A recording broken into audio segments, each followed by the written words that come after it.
The second topic I would like to touch is a very hot one in Europe, actually, in the intellectual property area. It's about the new directive of the European Union on trade secret protection. Trade secret protection has been treated a bit shabbily in the past in at least some of the European member states. And for example, if you look at the case law in Germany, you find that there isn't much. There aren't many precedents. Well, as of 2013, however, the European Union, first of all, the European Commission has put its focus on trade secret protection and its harmonization in Europe. If you look at the results of two studies plus a survey among companies in Europe that was conducted by the European Commission, you find that in fact 75% of the interrogated companies are of the opinion that trade secrets are very important for their business and their competitiveness. You should see this statistic here. And the respondents also said that more than 52% of the respondents said that they have important information which they do not want to disclose, so they rely on trade secret protection, or they cannot disclose because there is no appropriate intellectual property right, patent protection, for example, eligible. Furthermore, the study found out that a majority of the companies actually shares their important business information, technical information with other companies. And in the event that they do not share, this is because they fear that they would lose the trade secrets, that there's not enough protection, well, maybe there's no demand for it, but nevertheless, trade secret protection is of utmost importance in Europe. With this picture in mind, and the fact, the study also came up with the result that the legal framework in the member states is a bit of a patchwork, actually. We have quite some different approaches in the member states. For example, there's this standalone act in Sweden on trade secret protection, whereas in Germany, and Poland, Spain, Austria, they rely on unfair competition law, whereas in Germany and Austria we have specific criminal law provisions in the Act on Unfair Competition, on which you can base civil claims as well. Italy and Poland have provisions regarding trade secret protection in their Code of Intellectual Property, and the common law supporters like the UK or Ireland, they rely on common law regarding confidential information, confidence and contract law.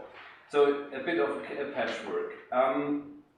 Moreover, we have no uniform definition of what is a trade secret in Europe, and the civil law remedies are not consistent. Neither are the proceedings. So, with this in mind, the European Union stepped up and decided to adopt a directive. This to prevent, to avoid legal fragmentation, to have a uniform deterrent effect against misappropriation of trade secrets, and this to allow and to invite the companies in the member states to exploit and to share their important information with other companies in Europe. So what are the fundamentals of this new EU Trade Secrets Directive? The directive has been just recently adopted in June 6th this year, and it has a title on the protection of undisclosed know-how and business information, shortly trade secrets, against their unlawful acquisition, use and disclosure. It is divided into 4 chapters. Chapter 1 deals with the subject matter and the scope. Chapter 2 contains the material provisions on what is a trade secret, what is lawful or unlawful action. Chapter 3 deals with the legal remedies, procedures and measures, and finally in Chapter 4 we have the formal issues of transposition and entry into force, report and stuff. The directive heads up for a minimum harmonization within the member states. That means that each member state is free to implement more far-reaching protection and more far-reaching protection for trade secrets. However, if the member state wants to deviate, they have to comply with some mandatory provisions of the directive, and in fact there are quite some mandatory provisions. As you can see, I listed all the articles there. So basically, de facto, we have in many regards a full harmonization regarding trade secret protection. The transposition period is 2 years, meaning that it will end in summer 2018. Talking about subject matter and scope, just briefly want to mention one issue which was a bit political. This one concerns whistleblowing. There were some political initiates that wanted that whistleblowing should not be considered an unlawful disclosure of a trade secret, and this now entered into the directive in Article 1 or explicitly in Article 5. Material provisions. The core provision of the directive is Article 2, because there you can find the definition, the uniform definition of what is a trade secret. In fact, the directive adopts more or less identically adopts the definition of a trade secret from Article 39 of the TRIPS agreement, which has 3 requirements. First of all, the information has to be a secret. The yardstick for determining what is a secret is the person or the circle of the person that normally deal with the kind of information concerned. So the so-called the person skilled in the art in terms of trade secrets, if you will. This first requirement also points out that not the information as a body, but also parts of the information can be a secret, and that also the combination of generally known aspects and generally known information can be in its combination, in its specific combination, precise configuration and assembly, as the directive says, can be a trade secret. The second prong of the definition is likely to cause some discussion in the future, because it reads that the information should have commercial value because it is secret. Well, on one hand, and this is also in the recitals of the directive, a very trivial information cannot be a trade secret just because it is secret. But on the other hand, and this is good law in Germany, and it's very likely to be true for the directive as well, also negative information can be a trade secret. So, for example, if a breach of security or a quality product occurred in the company, and that the company does not want this to be disclosed, this has a commercial value and it should be a trade secret and be protected. So, if you look at the recitals, there's recital number 14, which is very enlightening in this regard, because it reads that a trade secret should be considered to have commercial value. For example, where its unlawful acquisition, use, or disclosure is likely to harm the interest of a person, in that it undermines that person's scientific and technical potential, business or financial interests, strategic positions, or ability to compete. So this would include negative information as well. The third point of the definition is very likely to cause some major changes in the German system, at least. Because in Germany, at present, it would be sufficient to establish a trade secret if the holder has a justified interest in keeping the information secret. Now, it is required that he has taken appropriate steps, measures to keep the information secret.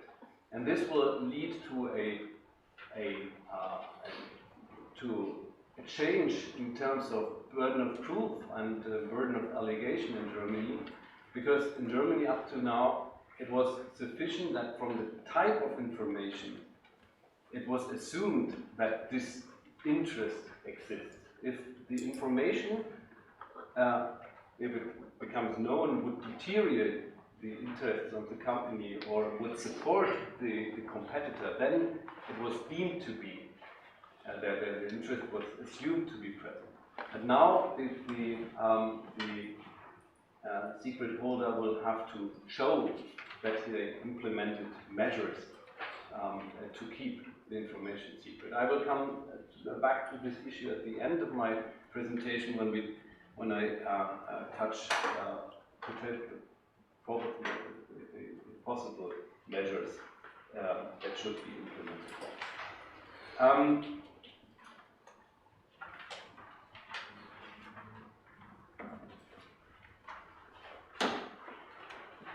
When it comes to the question, what is an infringement of a trade secret, which is a lawful or an unlawful acting, the directive is two-sided. On the one hand, you find in Article 3 a kind of white list, which gives examples of a lawful conduct, and I want to touch first of all the independent discovery or creation. So an information which was independently generated can of course be used and also disclosed. It will not be trade secret infringement. This makes clear that trade secret protection is not an absolute absolute right. It does not give an exclusive right with regard to this information. The other very important allowed conduct is the reverse engineering, and this is something also very new for Germany, because in Germany we have a very old precedent which is from the year 1937, and it's still good law in Germany, and it says that if it takes a lot of time and effort to analyze the products, to get the information which is inside, then this is considered to be misappropriation and a trade secret infringement. So this will no longer be true now that when the directive is implemented, and there we will see some changes in German law. This will most likely come to the effect, happen to be that in many cases, if we're dealing with a product that is already on the market, that trade secret protection will not be available anymore, and will narrow down the cases where we can successfully enforce trade secret protection. But it is important that the product is on the market and obtained lawfully. And then we have a kind of a sweep up point here in Article 3.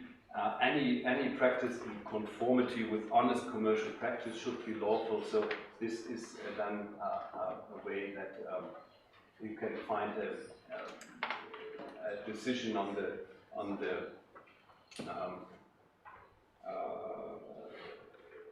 well, in the specific case, the decision on the case-to-case basis. The unlawful conduct mentioned in Article 4. There you find a sequence of how the information is obtained and then used and disclosed, and the requirements for this measure to render them unlawful. If this takes place without the consent of the holder and against the honest commercial practice, then it is considered an unlawful conduct.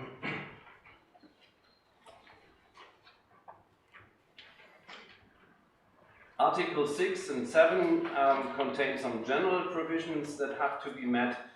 Article 7, for example, this is kind of a counterbalance in the event that the plaintiff initiated actions which are manifestly unfounded and abusive, then there should be a liability for damages of the plaintiff.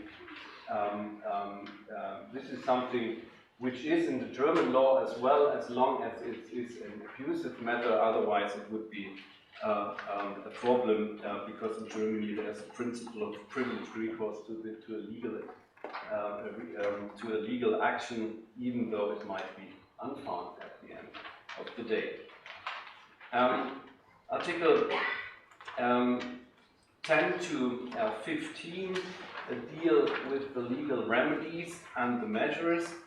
And here it is very interesting to see that the Trade Secret Directive adopted many of the provisions of the enforcement directive, which I mentioned in my previous presentation, for the enforcement of IP rights. So this shows that the trade secret protection becomes more IP-like in terms of measures and remedies.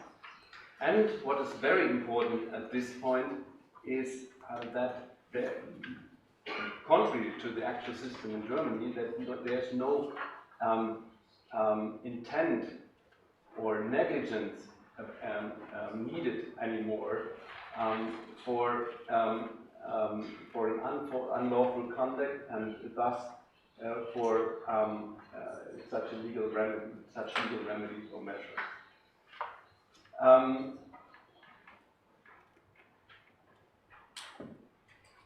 For damage claim, however, the defendant has to have acted willfully or negligently. And again, another point which makes trade secret protection more IP-like. The damages can now be computed the same way like damages for patent infringement, for example, the methods of lost profit, infringed profit, or a reasonable license rate. There are also provisional and precautionary measures available. This is also in line with the provisions of the enforcement directive. A very, very important point is how to preserve the confidentiality of the trade secret during court proceedings. And this is a problem because in many occasions the plaintiff faces a dilemma. On the one hand, the plaintiff, the trade secret holder, has to assert his secrets and the protection of its secrets, and has to give details on what is this secret in his complaint. On the other hand, court proceedings are usually public, and at the moment this information is publicly known in the public hearing, it will cease being a trade secret. So there should be remedies to avoid that the public gets to know the secret. On the other hand, the defendant has a right to a fair trial, meaning that he has to have unrestricted access to all writs, all documents, to all evidence. He has to have access to all oral hearings to defend himself. And, of course, he has a right to have a full unlimited judgment, to receive the judgment with all grounds and with all information. But this is, again, a dilemma, because the trade secret holder, of course, does not want to deliver his trade secret to his competitor during the court proceedings. So there's a paradox, actually, in trade secret proceedings. A bit crudely, you can say the plaintiff either loses his trade secret or he loses his case. So, and to then the directive, they stepped up to solve this paradox, to solve this dilemma, we have Article 9 in the directive, which provides for measures to preserve the confidentiality. Firstly, the court can order that upon application of the interested party, everybody who participates in the proceedings is prohibited to disclose or to use the information that is laid open during the proceedings. Secondly, the court may restrict the access to documentation and to hearings to a limited group of persons. And thirdly, there can be a confidential and a non-confidential version of the judgment. The confidential version, which incorporates all information and also the description of the trade secret, will be handed down only to this limited group of persons, while the non-confidential version can be promulgated to all other participants. Well, Whether these measures will be sufficient to preserve the confidentiality of the trade secret during court proceedings is still to be seen, because there was a change in the last version of the Trade Secret Directive, much due to the instigation of the German government, actually. And now there is a provision in the directive which says that at least one natural person from each party should be part of this group of persons which have full access to all information. So, in other words, at least one natural person of the defendant will know everything and will get the full picture. So we need to see how this will be handled in practice. Coming to the end of my presentation, so what are the consequences and the effects of the new directive? What is going to change? As I said, it will become more, the trade secret protection will become more IP-like, liability without the need of an unfair intention anymore. In Germany, we will need to disconnect the civil liability from the criminal offenses in the law, and due to the alignment of the directive with the enforcement directive, once you have a trade secret, the enforcement will be more powerful. However, due to the reverse engineering provision, in many occasions we won't have a case anymore. And last but not least, what action is required at this very moment of time? I believe that although the directive is not yet transposed to national law, we will need to prepare that in future we need to show that the trade secret holder has established means to keep the information secret, has to show how it is maintained secret, and this is something that has to be established now. I listed some different ways how to do that, physically or on a contractual basis. Anyhow, action is required, and action is required now. Thank you very much for your attention.